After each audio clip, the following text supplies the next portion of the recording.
Assalamualaikum warahmatullahi wabarakatuh. Perkenalkan, nama saya Punggoda Malfata, NIM 1872050016. Saya dari kelas pendidikan ekonomi A. Di sini saya akan mempresentasikan mata kuliah ekonomi, koperasi, dan UMKM. Langsung aja pembahasan pertama. Tentang identitas koperasi.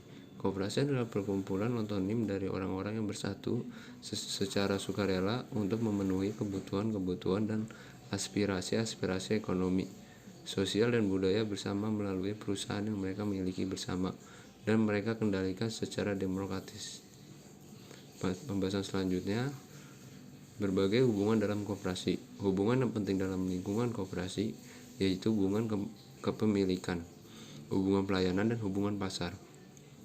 Yang pertama, hubungan kepemilikan, artinya anggota adalah pemilik perusahaan koperasi.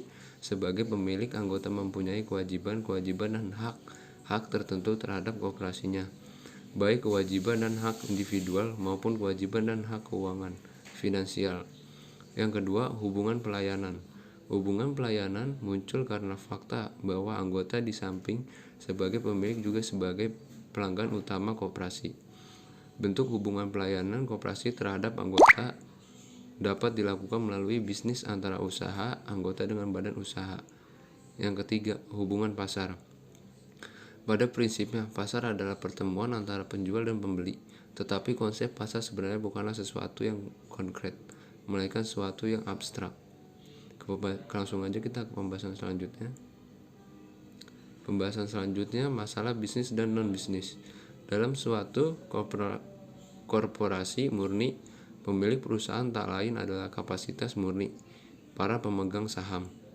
Mereka menginvestasikan modal ke dalam perusahaan untuk memperoleh keuntungan berupa dividen dan jenis keuangan lainnya. Tetapi mereka tidak memanfaatkan servis yang diberikan oleh organisasi itu.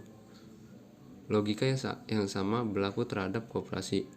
Semakin banyak ia terlibat dalam melakukan bisnis dan non-anggota, semakin besar kehilangan karakterik korupsi dan secara beransur-ansur berubah menjadi suatu organisasi dari para pemegang saham, para investor yang dominan.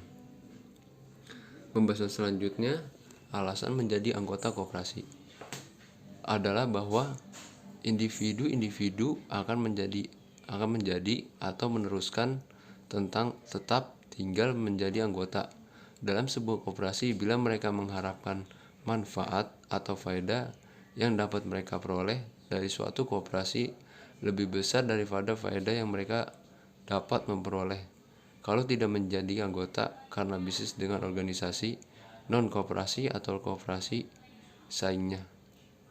Manfaat di sini diartikan sebagai nilai subjektif dari suatu alternatif yang terbuka bagi seseorang.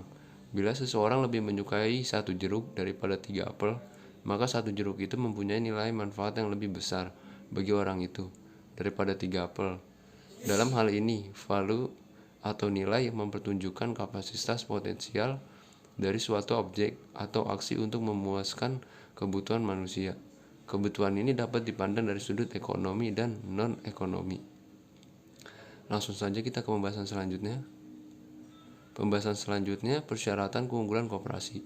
Koperasi dapat bersaing dengan organisasi lain dalam hal anggota, modal, pelanggan, dan lain-lain. Bila mereka ingin menarik anggota, mereka harus menawarkan keunggulan khusus yang tidak dapat diberikan oleh organisasi lainnya. Dengan kata lain, keunggulan khusus tidak akan dijumpai pada organisasi lain dan hanya dapat direalisasikan oleh individu-individu jika mereka menjadi anggota satu koperasi. Ke pembahasan selanjutnya, koperasi dalam segitiga strategis.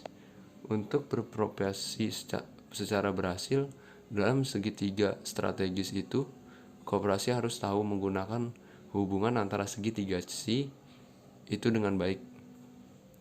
Namun seperti yang telah dilansir oleh Yuyun Wirasasmita tahun 1991, pada kebanyakan koperasi saat ini masih menunjukkan hal-hal berikut sebagai berikut.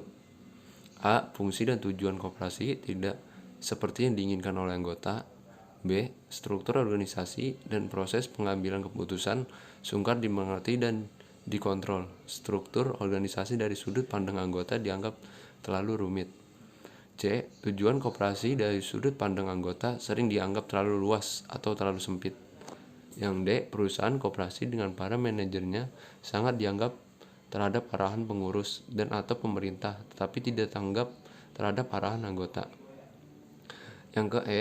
Fasilitas koperasi terbuka juga bagi non-anggota, sehingga tidak ada perbedaan manfaat yang diperoleh anggota dan non-anggota. Pembahasan selanjutnya, ya, pembahasan sampai di situ aja. Saya Punggawda Malfalta mengundurkan diri. Assalamualaikum warahmatullahi wabarakatuh.